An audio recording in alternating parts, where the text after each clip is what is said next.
My parents always worshipped my sister, but the moment she got a job, they threw me out, calling me a freeloader. The next day she walked into her new office, smirking, "Are you here begging for a maid job?" I met her gaze smiling. "No, I'm here to hand you your termination letter." Her face drained of color. As she stumbled back, growing up in the Martinez household, I learned early that love came with conditions, and apparently, I never met them. My name is Jessica, and for 26 years, I lived in the shadow of my younger sister Sarah. She was the golden child, the one who could do no wrong, while I was perpetually the disappointment. Sarah was born when I was 4, and from that moment, it felt like I ceased to exist in my parents' eyes. She was 24 now, having taken 6 years to finish her communications degree at community college due to changing majors multiple times and taking breaks to find herself. Every milestone, every achievement, every breath she took was celebrated like she'd cured cancer. Meanwhile, my accomplishments were either ignored or somehow twisted to highlight how Sarah would do it better. When Sarah learned to walk, Mom called it everyone she knew. When I graduated summa cum laude from college, Dad asked if Sarah might want to consider that same school someday. When Sarah got her driver's license, they bought her a brand new Honda Civic. When I got mine, they handed me the keys to our 15-year-old Toyota with a broken air conditioner and told me I was lucky to get anything at all. The favoritism wasn't subtle. It was glaringly obvious to everyone except my parents, who seemed genuinely confused whenever I brought it up. "We love you both equally," Mom would say, right before asking me to move my college graduation party because it conflicted with Sarah's high school dance recital. I tried everything to win their approval. I excelled academically, graduating with a degree in business administration while working 2 part-time jobs to pay my way. I was responsible, never caused trouble, helped around the house without being asked. None of it mattered. Sarah could fail 3 classes and get grounded for sneaking out, and she'd still be their precious angel who was just going through a phase. After college, I moved back home temporarily while job hunting. The plan was to save money for a few months, then get my own place. I landed a position at Morrison & Associates, a mid-sized consulting firm, within 6 weeks. It wasn't glamorous, but it was a stepping stone. I worked in their HR department, handling everything from recruitment to employee relations. What my parents didn't know was that I'd thrown myself into my work with the same dedication I'd applied to everything else in life. Within 2 years, I'd been promoted twice. By year 3, I was the senior HR manager. By year 5, I was director of human resources. I was good at my job, really good. I had an eye for talent, could spot problematic employees from a mile away, and had streamlined our hiring process to be both efficient and thorough. But at home, I was still just Jessica, the daughter who couldn't do anything right. Even when I contributed a fair amount to household expenses and helped with groceries, my parents acted like I was doing the bare minimum. They never asked about my actual responsibilities at work or seemed interested in my career progression. Meanwhile, Sarah coasted through community college, changing majors 4 times, funded entirely by Mom and Dad. The breaking point came on a Tuesday evening in March. I was 28, had been living at home for 5 years since graduating college at 23, and had just received another promotion with a substantial raise. I was finally ready to move out and had been apartment hunting. I came home excited to share the news about my promotion and my plans to find my own place. Instead, I walked into what felt like an intervention. Mom, Dad, and Sarah were sitting in the living room, all wearing serious expressions. Dad gestured for me to sit down, his face grave like he was about to deliver news of a terminal illness. "Jessica, we need to talk," he began, his voice heavy with disappointment. "You're 26 years old. You've been living in this house for 5 years and frankly, we're tired of supporting you." I blinked, confused. "Supporting me?" "Dad, I pay rent. I buy my own food. I pay for my own car insurance and cell phone. I even help with utilities." Mom shook her head dismissively. "That's not enough anymore. Sarah just got a job at Sterling & Associates as a marketing coordinator. She's showing real initiative, real growth. She's ready to be independent." My stomach dropped. Sterling & Associates. I knew that company well. They were a mid-sized marketing firm that occasionally partnered with consulting companies like ours on larger projects. Sarah had been hired there? She'd finally finished her degree just 8 months ago and had been job hunting since. "That's great for Sarah," I said carefully, "but I don't understand what that has to do with me." Sarah leaned forward, her face lit up with that familiar smug expression she'd worn since childhood. "It means, Jess, that while you've been hiding in your safe little HR job, some of us are actually ambitious. Some of us are willing to take risks and aim higher." The irony was suffocating. I'd been promoted to director level while she was just starting as a coordinator, but somehow she was the ambitious one. Dad nodded approvingly at Sarah. "Exactly. Sarah's showing us what real drive looks like. She's not content to just settle." "Settle?" The word came out sharper than I intended. "I've been promoted 4 times in 5 years. I manage a team of 12 people. I make more money than both of you combined." The room went silent. I'd never told them about my salary or my level of responsibility. In their minds, I was still the entry-level worker who'd moved back home after college. Mom waved her hand dismissively. Money isn't everything, Jessica. It's about growth, about pushing yourself. Sarah's willing to start fresh, to prove herself in a competitive environment. And I'm not? When was the last time you challenged yourself? Sarah asked, her voice dripping with condescension. When was the last time you took a real risk? You've been at the same company for 5 years, Jess. That's not career growth, that's stagnation. I felt the familiar sting of being misunderstood, but this time it was accompanied by something else, anger. Real, burning anger. They had no idea what I'd accomplished, no interest in learning about my actual life, but they were ready to judge me based on their ignorant assumptions. You know what, I said, standing up, you're right. I have been too comfortable. Too safe. Dad nodded, looking pleased. We're glad you're finally seeing, so I'll be out by the weekend. The satisfaction on their faces faltered slightly. I think they'd expected me to beg, to promise to do better, to ask for more time. Good, Mom said, though she looked uncertain. We think this will be good for you. Force you to really apply yourself. Sarah was practically glowing. Don't worry, Jess. Once you're out on your own, you'll understand what real independence feels like. Maybe you'll even find the motivation to actually advance your career instead of just existing. I nodded slowly, my mind already working. You know, Sarah, you're absolutely right. I think this change is exactly what I needed. That weekend, I moved into a beautiful one-bedroom apartment across town. It was in a high-rise building with a doorman, a gym, and a view of the city skyline. I'd been able to afford the deposit and first few months' rent easily, the benefits of actually having the successful career my family assumed I lacked. The moving process itself was liberating in ways I hadn't expected. As I packed up 5 years' worth of belongings from my childhood bedroom, I found myself rediscovering parts of my identity that had been buried under years of family dysfunction. Awards from college, commendation letters from work, photos with colleagues at company events, evidence of a life and career that my family had never acknowledged. I hired professional movers, something that would have seemed extravagant to my parents but was easily within my budget. As they carried my furniture and boxes into the elevator of my new building, I felt a sense of pride I hadn't experienced in years.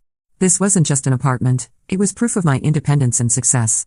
The first night in my new place, I ordered expensive sushi and opened a bottle of champagne I'd been saving for a special occasion. Sitting on my new couch, looking out at the city lights, I realized this was the first space in my adult life that was entirely mine. No family photos featuring Sarah prominently while I lingered in the background, no award ceremonies I wasn't invited to attend, no conversations that somehow always circled back to Sarah's latest accomplishment. On Sunday evening, I got a text from Sarah, "Hope you're not struggling too much in whatever tiny place you found. Remember, it's never too late to work harder." I didn't respond, but I did take a photo of my view and saved it to my phone. Maybe someday I'd share it, but for now, I was content knowing the truth.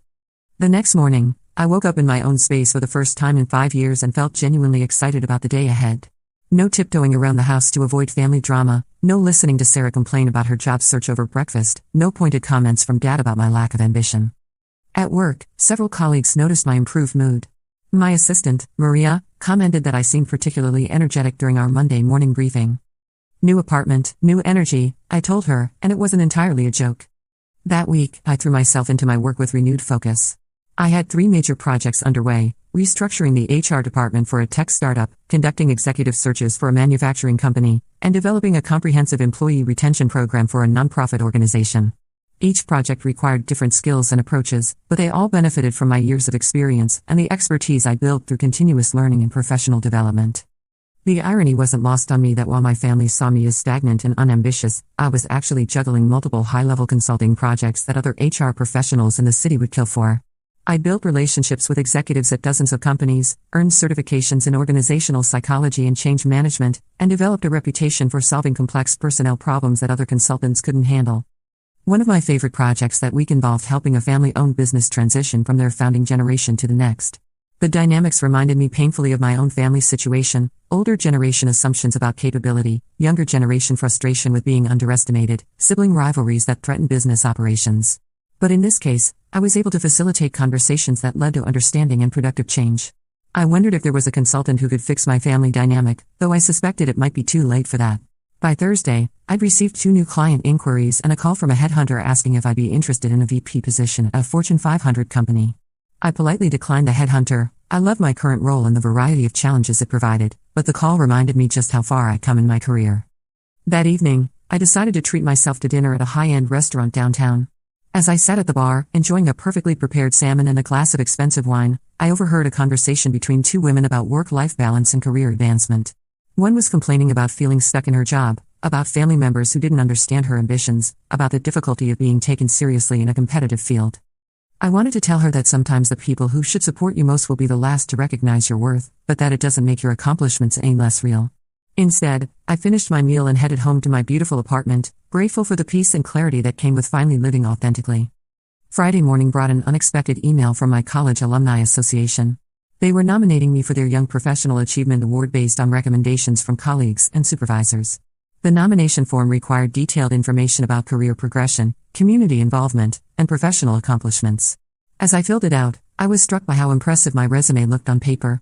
Multiple promotions, significant increases in responsibility, recognition from industry peers, involvement in professional organizations. It was the career trajectory of someone who had been anything but stagnant or unambitious. I submitted the application and sent copies to a few professional mentors who had supported me over the years. Their responses were overwhelmingly positive, with several commenting on how much I'd accomplished at such a young age. One mentor, Dr. Patricia Williams, who had been my organizational psychology professor in graduate school, wrote back, "Jessica, I've watched many students build their careers over the years, but few have shown the combination of strategic thinking, emotional intelligence, and professional integrity that you've demonstrated. You should be very proud of what you've built." The validation felt good, but it also highlighted how isolated I'd been from people who actually understood and appreciated my work. My family's dismissal of my career had made me question my own achievements, even when external evidence clearly showed I was succeeding beyond most people's expectations. Monday morning came, and I arrived at Morrison & Associates early, as usual. I had a busy day ahead. We were in the middle of reviewing several new client contracts, and I needed to assess our staffing capabilities for the upcoming projects. Around 10 a.m., my assistant knocked on my office door. "Jessica? There's someone here to see you. Says it's about a staffing inquiry for one of our new clients." I looked up from the contract I was reviewing. "Did they schedule an appointment?" "No, but she says it's urgent." "Something about Sterling & Associates?" My blood went cold. Sterling & Associates. Sarah's new company. "Send her in," I said, my voice steady despite the way my heart was suddenly racing. A minute later, my assistant returned with a middle-aged woman in a sharp business suit. She had short gray hair and the no-nonsense demeanor of someone who'd spent decades in corporate management. "Ms. Martinez? I'm Linda Chen, Vice President of Operations at Sterling & Associates. I apologize for dropping by without an appointment, but we have an urgent situation." I gestured to the chair across from my desk. "Please, sit. How can I help you?" Linda sat down, her expression grim. "We've recently hired someone for our marketing coordinator position about 3 weeks ago, and frankly, it's becoming clear that we made a mistake. The hire was, well, let's just say the person responsible for the hiring decision may have been influenced by factors other than qualifications." I kept my face neutral. "That's unfortunate. How does Morrison & Associates factor into this?" "We've heard excellent things about your HR consulting services, particularly your expertise in damage control and personnel transitions. We need to handle this termination carefully. The employee in question has already made some concerning comments about lawsuits and discrimination, despite the fact that the termination is purely performance-based." My mind was spinning. "Sarah?" They were talking about Sarah. "What kind of performance issues are we discussing?" I asked professionally. Linda sighed. "In her 3 weeks with us, she's missed 6 days of work, called in sick 4 times and simply no-showed twice. When she has been present, she spent most of her time on personal phone calls or social media. She's submitted 3 project proposals, and all of them contained significant plagiarized content. The most recent one was almost entirely copied from our competitor's website." I nodded thoughtfully. "And you need assistance with the termination process?" "Exactly. We need to ensure everything is documented properly, that we follow all legal requirements, and that the transition is handled professionally. We'd also like your firm to handle the termination meeting itself. Sometimes it's easier when it comes from a neutral third party." This was it. The universe was handing me the most perfect revenge on a silver platter. "I think we can definitely help you," I said. "When would you need this handled?" "Ideally tomorrow. We can't afford to let this situation continue, and frankly, the other employees are starting to notice the disparity in work quality and attendance. We'd prefer to handle this first thing in the morning when she typically arrives, around 9 a.m. when she shows up at all."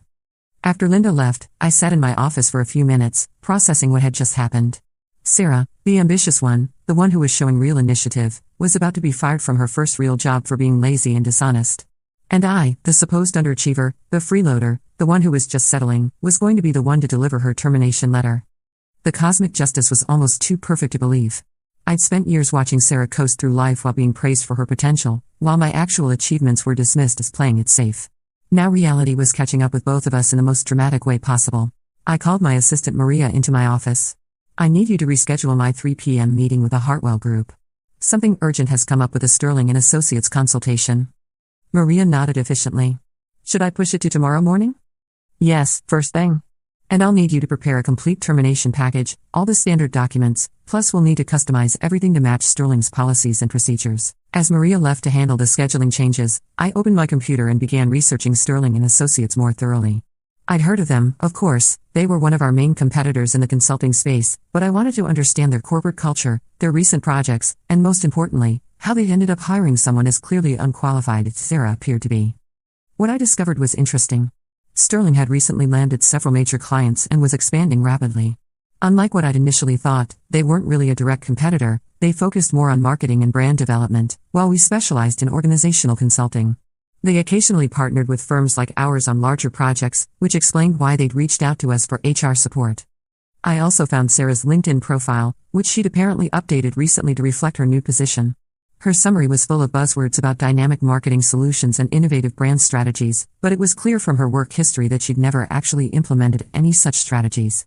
Her previous experience consisted of a summer internship at a local nonprofit and a part-time job at a clothing store during college. Somehow, she'd managed to parlay that into a marketing coordinator position at a major consulting firm. The more I researched, the more I understood how this situation had developed. Sterling was growing fast, Sarah had probably interviewed well, she'd always been charming when she wanted to be, and they'd made a hiring decision based on potential rather than proven ability. It was a classic mistake that I'd seen dozens of companies make over the years. I spent the next few hours preparing meticulously. I reviewed Sterling and Associates' employee handbook, researched their HR policies, and drafted all the necessary termination documents. Everything had to be perfect, professional, and legally sound. But as I worked, I found myself thinking about the broader implications of what was about to happen. This wasn't just about Sarah losing her job, it was about years of family dynamics that had never been addressed, assumptions that had never been questioned, and a fundamental misunderstanding of who I was and what I'd accomplished. I thought about all the times Sarah had been praised for her ambition while my steady career progression was dismissed as playing it safe. I remembered family dinners where Dad would talk about Sarah's internship application like she was applying to be the next CEO of Google, while my actual promotions were met with polite indifference. There was a part of me that felt sorry for Sarah. She'd been set up to fail in a way, raised to believe that charm and potential were enough, that hard work and competence were somehow less valuable than big dreams and bold statements. Our parents had done her no favors by constantly praising her mediocre efforts while ignoring my substantial achievements. But there was a larger part of me that felt vindicated. Finally, reality was aligning with truth. Finally, competence was being rewarded and incompetence was being addressed. Finally, I was going to be in a position where my family couldn't ignore or dismiss my professional capabilities. Around noon, I called Linda Chen to confirm the details of the termination meeting. She sounded stressed and tired. Ms. Martinez, I have to tell you, the situation has gotten worse since this morning. The employee in question showed up around 11:30 and immediately got into an argument with her supervisor about her project deadlines. Apparently, she accused him of not giving her enough guidance and said the company's expectations were unrealistic for someone still learning the ropes. I shook my head, though Linda couldn't see it. That's unfortunate, but it does support the termination decision. Has she completed any satisfactory work since starting? Honestly? Not really. Even the projects that weren't plagiarized were well below the standard we expect from a coordinator-level position. It's like she doesn't understand the basic requirements of professional work. This was exactly what I'd suspected. Sarah had probably never received honest feedback about her work quality because everyone, teachers, parents, even her college professors, had been focused on encouraging her rather than challenging her to actually improve. Don't worry, Ms. Chen. We'll handle this professionally and efficiently. I'll be there at 2 p.m. as planned. As I hung up the phone, I realized this situation was bigger than just Sarah's employment issues. This was about accountability, about the difference between potential and performance, about the consequences of never being held to real standards. I spent my lunch hour reviewing similar termination cases I'd handled in the past, looking for precedents and best practices. I wanted this to be handled flawlessly, not just for Sterling's sake, but because I knew every detail would be scrutinized by my family when the story inevitably came out. The next morning, I arrived at Sterling and Associates' office building at 8:30 a.m. sharp. It was a sleek, modern space not unlike my own company's headquarters. I checked in with reception and was escorted to a conference room where Linda was waiting with a stack of documentation. Here's everything we have, Linda said, handing me the files. Attendance records, work samples, email correspondence, everything. I reviewed the materials quickly. It was even worse than Linda had described. Sarah had missed 6 days of work in 3 weeks without proper notice, and she'd also submitted 3 separate pieces of work that were clearly copied from other sources. Her email communications with colleagues were unprofessional at best, and she'd apparently spent multiple afternoons on the phone arranging personal matters while sitting at her desk. This is definitely grounds for immediate termination, I confirmed. The plagiarism alone would be sufficient, but the attendance and professionalism issues create a clear pattern. Linda nodded. Should we call her into the conference room? Yes, but let me handle the conversation. I'll need you present as a witness, but I'd prefer to lead the discussion. A few minutes later, Sarah walked into the conference room. She was wearing a stylish dress that I recognized as one she charged to Mom and Dad's credit card, and she had the confident stride of someone who believed she was untouchable. She stopped dead when she saw me. Jess? Her voice was surprised but still carried that familiar condescending tone. What are you doing here? Are you here begging for a maid job? I met her gaze, smiling calmly. No, Sarah. I'm here to hand you your termination letter. The color drained from her face completely. She actually stumbled backward a step, her hand reaching out to steady herself against the doorframe. What? What are you talking about? She stammered. I gestured to the chair across from me. Please, sit down. We need to discuss your employment status at Sterling & Associates. Sarah's eyes darted between me and Linda, confusion and panic replacing her earlier smugness. I don't understand. Jess, what is this? Some kind of joke? This is not a joke, I said, my voice professionally neutral. I'm Jessica Martinez, Director of Human Resources at Morrison & Associates. Sterling & Associates has contracted our firm to handle your termination due to multiple performance and conduct violations. Sarah sank into the chair, her hands visibly shaking. Termination? But I just started. There must be some mistake. I opened the file in front of me. According to the documentation provided by Sterling & Associates, you've been absent from work 6 times in 3 weeks without following proper notification procedures. You've submitted work that contains significant plagiarized content, including entire paragraphs lifted verbatim from multiple competitor websites. Your email communications have been unprofessional, and multiple colleagues have reported that you spent substantial work hours on personal phone calls and social media. That's not. Sarah's voice trailed off. She knew it was all true. Linda spoke up for the first time since Sarah entered the room. Ms. Martinez, I want to be clear that this decision is based solely on job performance and professional conduct. It has nothing to do with personal relationships or any other factors. Sarah's head snapped up. Personal relationships? What does that mean? Jess, did you do this? Did you get me fired? I didn't get you fired, Sarah. You got yourself fired. I'm simply here in my professional capacity to handle the termination process. The reality was finally sinking in. Sarah's face went through a series of expressions: confusion, disbelief, anger, and finally, something I'd never seen from her before, genuine fear. But I need this job, she whispered. Mom and Dad. They're so proud. They think I'm finally. What am I going to tell them? For a moment, I almost felt sorry for her. Almost. Then I remembered every dismissive comment, every time my achievements were minimized, every instance of being called lazy or unambitious while working my ass off to build a career. You'll figure it out, I said calmly, sliding the termination paperwork across the table. You'll need to sign these documents acknowledging receipt of your termination notice. Your final paycheck will be processed according to company policy, and you'll need to return any company property immediately. Sarah stared at the papers like they were written in a foreign language. I can't believe this is happening. A week ago, you were the family disappointment living at home, and now you're... what, some big shot executive? I'm the same person I've always been, Sarah. The difference is that some people actually bothered to notice what I was accomplishing. She looked up at me with a mixture of resentment and something that might have been respect. How long have you been? I mean, what's your actual job title? Director of Human Resources. I've been in that position for 2 years. Before that, I was Senior HR Manager. Linda added helpfully, Morrison & Associates specifically requested Ms. Martinez for this assignment. She has an excellent reputation in the industry for handling sensitive personnel matters. Sarah's mouth fell open. Director? You're a director? But we're only 3 years apart. Age doesn't determine capability, I replied. Work ethic, competence, and professionalism do. The words hung in the air. Sarah signed the termination papers with a shaky hand, gathered her few personal items from her desk, and left the building without another word. As I drove back to my office, I felt a complex mix of emotions. There was satisfaction, certainly, the karmic justice was almost too perfect to believe. But there was also sadness. This hadn't really been about Sarah, not entirely. It had been about years of being undervalued, misunderstood, and dismissed by the people who should have supported me most. That evening, I was just settling into some takeout Chinese food and a Netflix documentary when my phone started ringing. Mom.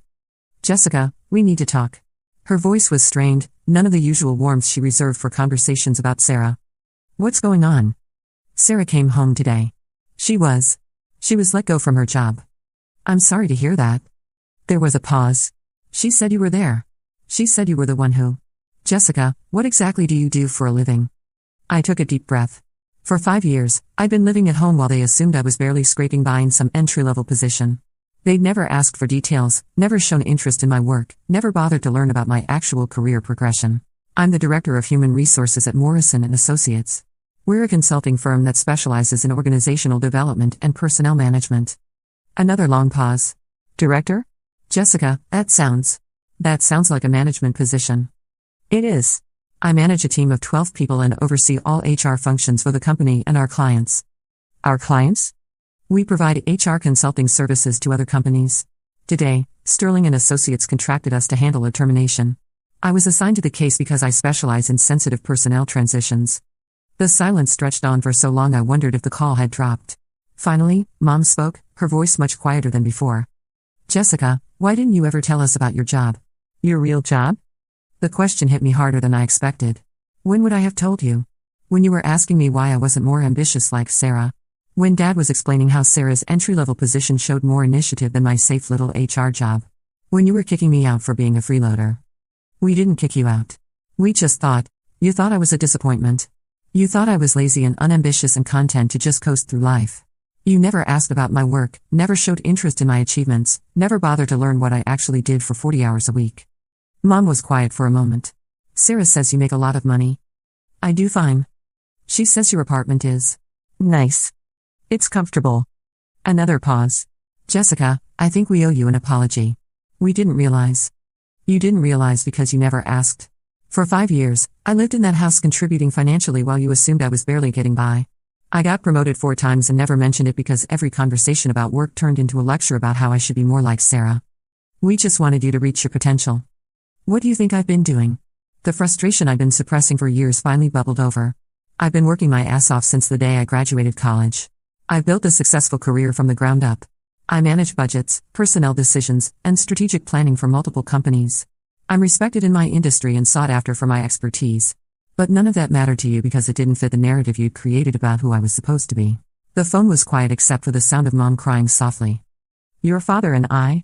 We're very proud of Sarah for getting that job. We bragged about her to everyone. But now she's. And you were the one who. I was doing my job, Mom. A job I'm good at, a job I've worked hard to excel in, a job that apparently none of my family knew existed. Can you come over? Tonight? I think we need to talk. All of us. I looked around my apartment, my beautiful, spacious apartment with its city views and modern amenities, paid for by the successful career my family had never bothered to learn about. I don't think so. Not tonight. Please, Jessica. We were wrong. We see that now. You were wrong about a lot of things. But me losing my job isn't what made you wrong. You were wrong the whole time, and it took Sarah's failure for you to even consider the possibility. The conversation ended shortly after that. Over the next few weeks, my parents called several times, each conversation a little more apologetic, a little more aware of how badly they'd misunderstood the situation. Sarah, to her credit, eventually found another job, a smaller company, lower pay, but she seemed to be taking it more seriously.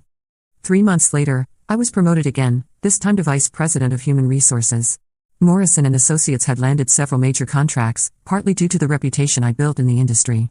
I was 29 years old and running the entire HR division of a successful consulting firm. When I called to tell my parents about the promotion, Dad answered the phone. Jessica. How are you, honey? The warmth in his voice was genuine but still felt strange after so many years of indifference. I'm good, Dad. I called to tell you some news. I got promoted again. I'm now Vice President of Human Resources. Vice President? His voice was filled with the kind of pride I'd spent decades wanting to hear. Jessica, that's incredible. We're so proud of you. Thanks, Dad. You know, I was talking to Jim at work yesterday, telling him about your career. He was amazed. He said his daughter is in HR too, but she's just starting out, and he was wondering if you might have any advice for her. I smiled despite myself. After 26 years of being invisible, suddenly everyone wanted to know about Jessica's successful career. I'd be happy to talk with her. And Jessica? I know we haven't always. I know we didn't understand what you were building. But we're proud of you. We're so proud of who you've become. The words were nice to hear, but they came with a bitter knowledge that it had taken Sarah's failure for them to see my success. Still, I was learning to find peace with that. Some people need contrast to recognize what was already there. 6 months later, Sarah and I had coffee for the first time since the termination incident. She was doing well at her new job, had learned some hard lessons about professionalism and work ethic, and seemed genuinely different than the entitled person who'd walked into that conference room. "I owe you an apology," she said, stirring her latte nervously. "Not just for what I said that day, but for years of not seeing how hard you were working." "Thank you. That means a lot. I always thought you had it easy, you know? Living at home, same job, same routine. I didn't realize you were actually successful. Like, really successful." I nodded. "I know you didn't realize it. None of you did. Can I ask you something?" She looked genuinely curious rather than competitive for the first time in memory. "How did you do it? How did you build that kind of career so quietly?" "I just focused on doing good work. Every day, every project, every interaction. I treated everyone with respect, learned from my mistakes, and never stopped trying to improve. Success isn't always loud, Sarah. Sometimes it's just consistent." She was quiet for a moment. "I think I understand why you didn't fight back all those years. You didn't need to prove anything to us because you were already proving it to yourself." Something like that. For what it's worth, I'm sorry it took something so awful for all of us to see what was right in front of us. As I walked back to my office that afternoon, I reflected on everything that had happened. The revenge had been satisfying, certainly, but the real victory wasn't in Sarah's termination. It was in the career I'd built despite the lack of support, the life I'd created through my own determination, and the eventual recognition that I was exactly who I'd always known myself to be. Sometimes the best revenge isn't elaborate or dramatic. Sometimes it's simply becoming so successful that the people who underestimated you have no choice but to finally see who you really are. And sometimes that's enough.